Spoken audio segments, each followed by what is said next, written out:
tous, bienvenue sur l'émission Métanoïa. Et nous vous invitons donc à partager cela pour ceux de vos amis, vos frères et sœurs qui ne connaissent pas. Vous pouvez leur partager le lien qui s'affiche en bas de l'écran.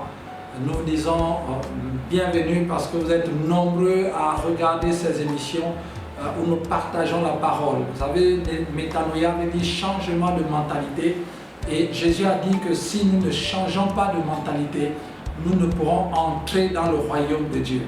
Et nous avons besoin en ce moment dans notre nation ou dans les nations que la puissance de Dieu se manifeste, et pour cela nous avons besoin de changer de mentalité, changer de manière de voir, de penser et s'arrimer à la parole de Dieu pour pouvoir expérimenter ce que la Bible dit que nous pouvons expérimenter et que nous devions expérimenter. Gloire à Jésus pour sa parole. Et nous venons de terminer toute une série sur les ennemis de la nation et qu'est-ce que la nation. Et aujourd'hui nous allons voir quelque chose de très important. Dans quel temps nous sommes? Dans quel temps nous sommes? Je vais juste lire quelques versets de la parole de Dieu pour nous aider à comprendre dans quel temps nous sommes. Vous savez, si nous ne savons pas dans quel temps nous sommes, nous aurons du mal à prier, nous aurons du mal à demander à Dieu des choses qui sont en phase avec les réalités, avec son plan. Sans connaître les temps dans lesquels nous sommes, nous aurons du mal à nous protéger. Vous savez, quand il fait froid en hiver, nous prenons des manteaux. Quand il fait chaud en saison sèche, nous prenons des habits un peu plus volumineux. En saison de pluie, il fait très chaud, nous nous adaptons au fur et à mesure. Donc, connaître les temps dans lesquels nous sommes nous permet de nous adapter par rapport à ce que Dieu veut et de demander à Dieu les bonnes choses, de prier selon sa volonté, mais également de nous positionner et de poser des actions qui soient selon la volonté de Dieu, qui sont selon la volonté de Dieu. Amen. Gloire à Jésus. Alors, dans quel temps nous sommes? Je vais regarder par rapport à la parole de Dieu. Nous sommes dans le livre de Luc au chapitre 8. Et nous allons regarder cette histoire avec le fou de Gadara. Jésus qui arrive dans le territoire de Gézara et il va croiser un homme qui est rempli de mauvais esprits et que Jésus va délivrer. C'est une histoire que tout bon chrétien connaît parce que nous l'avons lu ou encore écouté dans des prédications. Mais le verset 28 du chapitre 8 de Luc nous dit: ayant vu Jésus, il poussa un cri, se jeta à ses pieds et dit d'une voix forte: qu'y a-t-il entre moi et toi, Jésus, fils de Dieu très haut? Je t'en supplie, ne me tourmente pas. Car Jésus commandait à l'esprit un peu de sortir de cet homme dont il s'était emparé depuis longtemps. On le gardait lié de chaînes et de fer aux pieds, mais il rompait les liens et il était entraîné par le démon dans les déserts. Jésus lui demanda: quel est ton nom? Légion, dit-il, car plusieurs démons étaient entrés en lui. Et il priait instamment Jésus de ne pas leur ordonner d'aller dans l'abîme.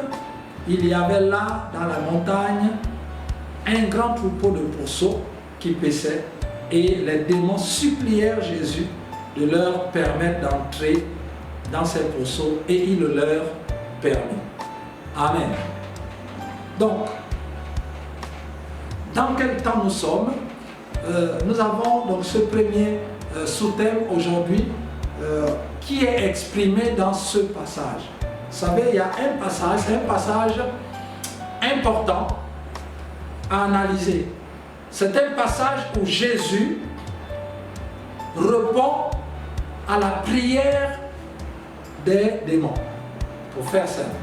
C'est un passage où la Bible dit que les démons ont demandé à Jésus d'aller dans les pourceaux. Ma Bible dit au verset 32, il le leur permit. Il le leur permit. En d'autres termes, il exauça leur prière. Waouh! Comment Jésus va permettre aux démons d'aller et d'exaucer leurs vœux. Qu'est-ce qui s'est passé? Pourquoi? Voilà, c'est ce que nous allons voir aujourd'hui. Regardez, tout part dans la question ou encore dans l'objection. Que font les mauvais esprits? Ils disent, la légion des démons disent, qu'y a-t-il, verset 28, qu'y a-t-il entre moi et toi, Jésus, fils du Dieu très haut? Je t'en supplie, ne me tourmente pas. Ne me tourmente pas. Voyez? Et il est dit aussi, veux-tu nous tourmenter avant le temps? Veux-tu nous tourmenter avant le temps? Et alors, les démons étaient conscients que Dieu ne tourmente pas, ne punit pas les gens avant le temps. Qu'il y a un temps pour tout. Et que Dieu, c'est lui qui a fixé les temps. Donc la prière ou les supplications que les démons font ici, c'est lié au principe du fonctionnement de Dieu dans sa parole. C'est lié au principe de fonctionnement. Dieu, dans le monde spirituel, il y a une loi qui existe qui dit qu'on ne tourmente pas ou on ne punit pas les gens avant le temps. Parce que Dieu a fixé un temps pour toutes choses. La Bible nous dit, Ecclésiaste nous dit, un temps pour toutes choses. Et Dieu a fixé un temps de jugement pour l'humanité. Donc à partir de ce moment, Dieu ne peut plus te juger avant le jugement. Parce que la Bible dit que Dieu, ce qu'il dit, il accomplit sa parole. Et sa parole est éternelle. Dieu a décidé de juger les démons, de juger le diable, de le mettre dans le temps de feu, c'est dans l'Apocalypse.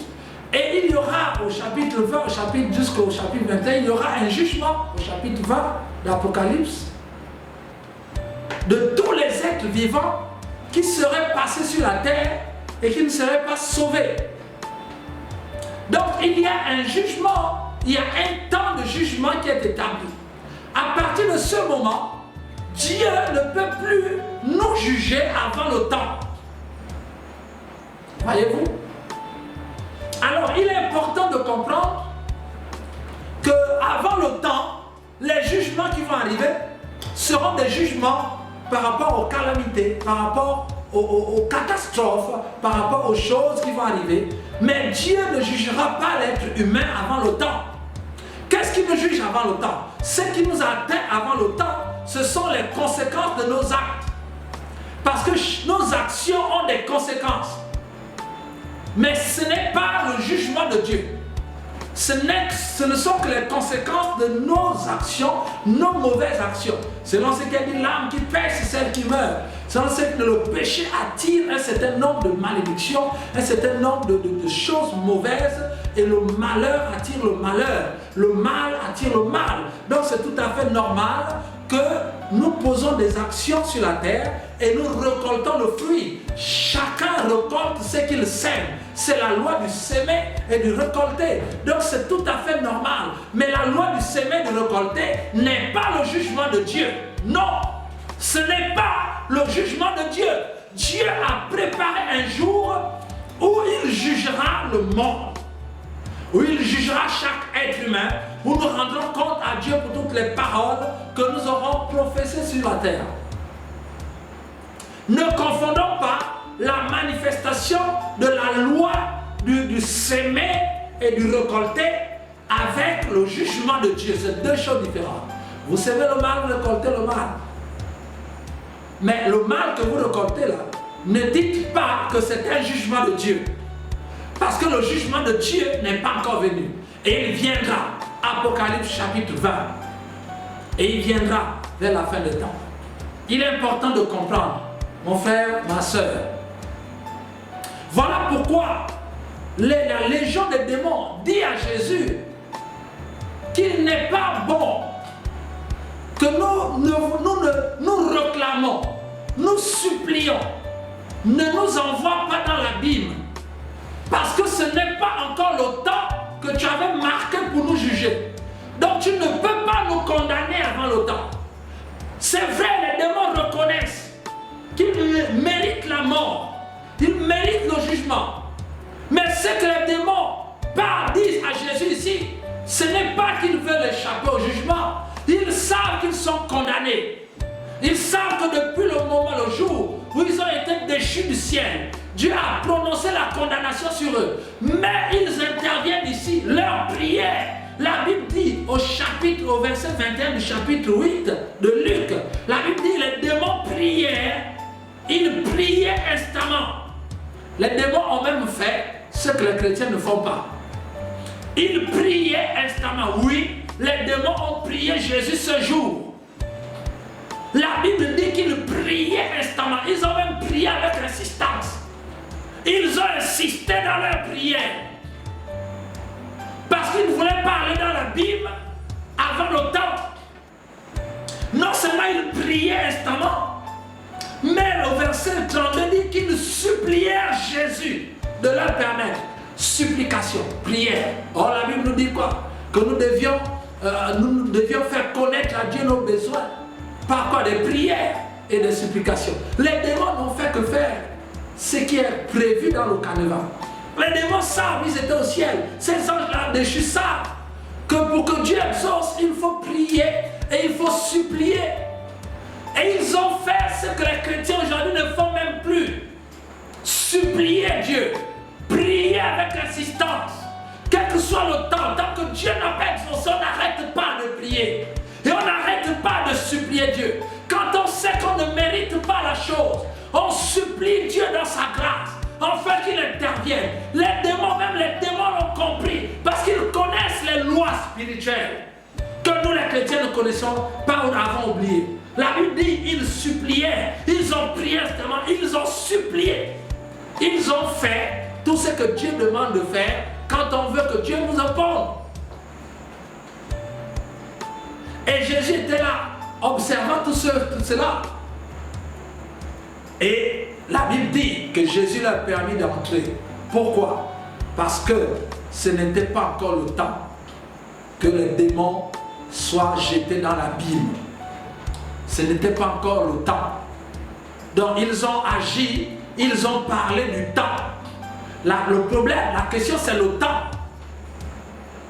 Est-ce que la prière que je suis en train de faire, est-ce que je suis dans le temps?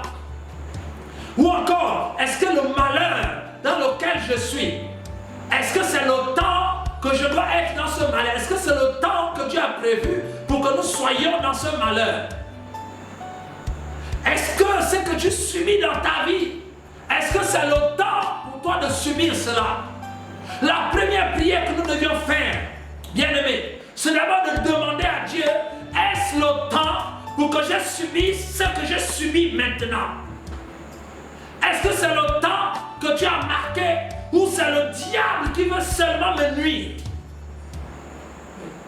Parce qu'il faut reconnaître les temps avant de commencer à prier et à supplier. Les démons ont supplié Jésus. Les démons ont prié avec instance. Pourquoi? Les démons espéraient que Jésus va exaucer leur prière. Mais l'espérance des démons, de cette dernière énergie du désespoir des démons, venait de quoi? Venait de la connaissance des temps. Les démons connaissaient que ce n'était pas encore le temps pour eux d'être tourmentés et d'être jetés dans l'abîme. C'est ce qui a motivé leur prière. Je te pose la question. Est-ce que quand tu pries, quand vous priez chez vous, vous priez parce que, à cause de la chaleur de l'épreuve, ou vous priez en connaissance de cause, en maîtrisant les temps? Est-ce que Dieu vous a dit les temps dans lesquels vous êtes et qui motivent vos prières? Parce que le fait de rester, de prier instamment, le fait d'insister dans la prière, de supplier Dieu jusqu'à ce que Dieu exauce, est motivé par la connaissance des temps. Quand tu sais dans quel temps tu es, tu vas insister. Beaucoup de nos prières ne sont pas exaucées, nous n'insistons même pas, parce que nous ne sommes pas sûrs d'être dans les temps. Nous ne connaissons même pas les temps dans lesquels nous vivons. Regardez, je vais vous donner un exemple sur les temps. Matthieu chapitre 23. Matthieu chapitre 24. Nous sommes dans Matthieu chapitre 24, une illustration des temps. Et qui correspond à ce que nous vivons aujourd'hui dans les temps que nous traversons en Afrique, au Gabon et partout dans le monde. Voyez-vous? La Bible nous dit au chapitre 24, Jésus va commencer à parler des temps. Verset 4, la Bible dit, Jésus leur répondit, prenez garde que personne ne vous séduise, car plusieurs viendront sous mon nom, disant, c'est moi qui suis le Christ, et ils séduiront beaucoup de gens. Vous entendrez parler de guerre et de bruit de guerre. Gardez-vous d'être troublés, car il faut que ces choses arrivent. Mais ce ne sera pas encore la fin. Une nation s'élèvera contre une nation, un royaume contre un royaume. Il y aura en divers lieux des famines, des tremblements de terre. Tout cela ne sera que le commencement des douleurs. Alors on vous livrera au tourment et on vous fera mourir et vous serez haïs de toutes les nations à cause de mon nom. Alors aussi plusieurs succomberont et ils se trahiront, se haïront les uns les autres. Plusieurs faux prophètes s'élèveront et ils séduiront beaucoup de gens. Et parce que l'iniquité se sera accrue, l'amour du plus grand nombre refroidira. Mais celui qui persévérera jusqu'à la fin sera sauvé. Écoute mon frère, Dieu va dire, les disciples vont demander à Jésus qu'à quel moment la fin des temps. J'essaie de résumer un peu la situation. Dis-nous quels sont les signes qui vont précéder ou qui vont annoncer la fin des temps. Regardez ce que Jésus va dire, du verset 4 au verset 7. La Bible va dire, les premiers signes, ce ne sont pas des signes personnels ou individuels. Les premiers signes sont des signes collectifs, sont des signes qui concernent des communautés, qui concernent des régions.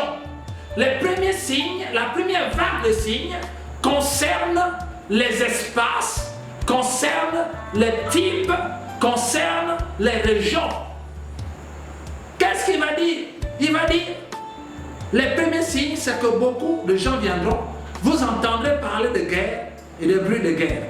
La guerre, ce n'est pas une affaire d'une seule personne. Ce n'est pas moi, c'est tout le monde. Il dit, gardez-vous d'être troublés, car il faut que ces choses arrivent. Mais ce ne sera pas encore la fin. Regardez, une nation s'élèvera contre une nation, un royaume contre un royaume.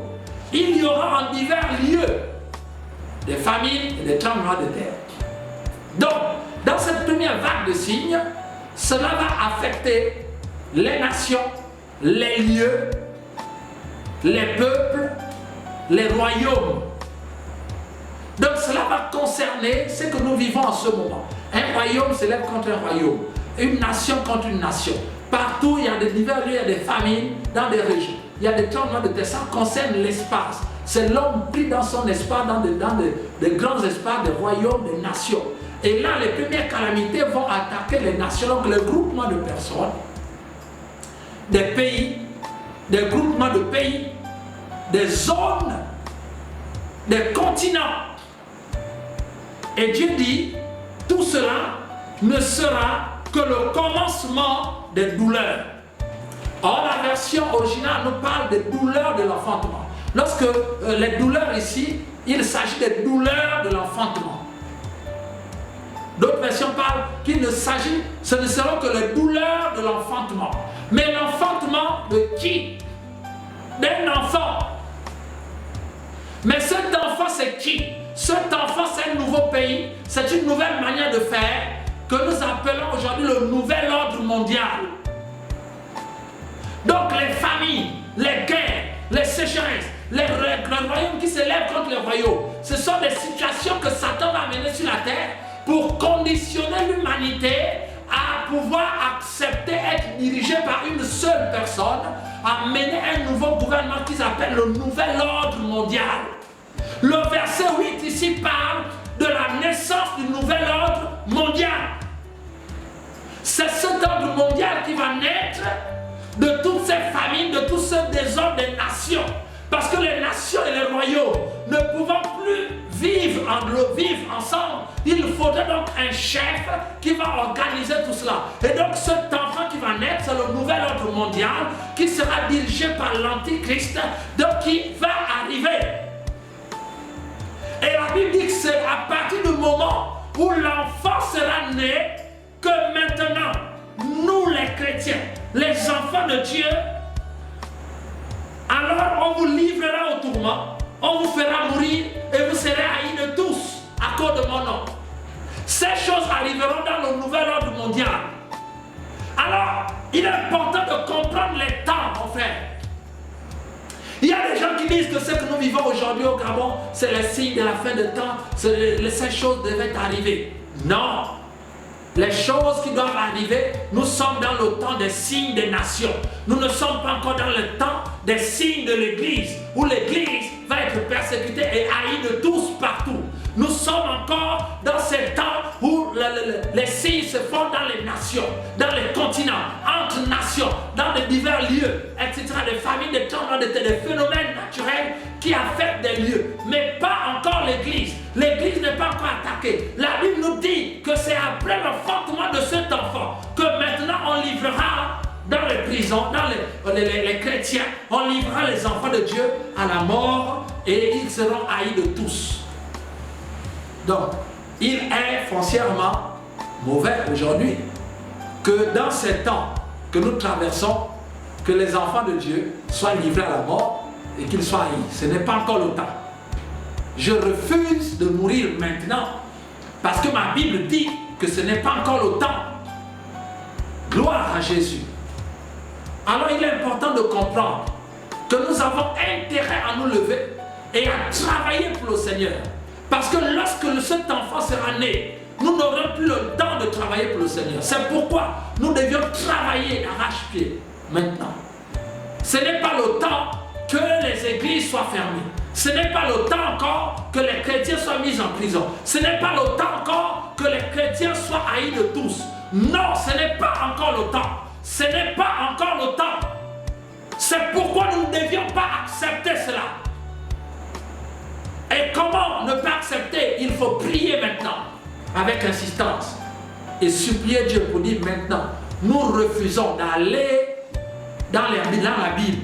Ce n'est pas le temps d'aller dans la Bible des problèmes. Nous refusons cela. C'est le temps pour nous de sauver le maximum de personnes. C'est le temps pour nous de sauver le maximum de personnes. Parce que bientôt, il arrive cet enfant. Les douleurs de l'enfantement, il ne reste plus peut-être quelques minutes. Peut-être qu'il est même né cet enfant.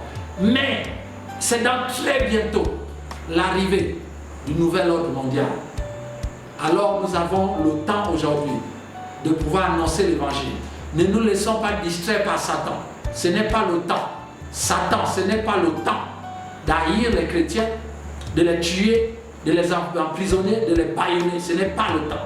Nous refusons ces œuvres. C'est pourquoi tu dois te lever, frère, pour dire je refuse cela. Ce n'est pas encore le temps. Car dans le monde spirituel, on ne tourmente pas quelqu'un avant le temps.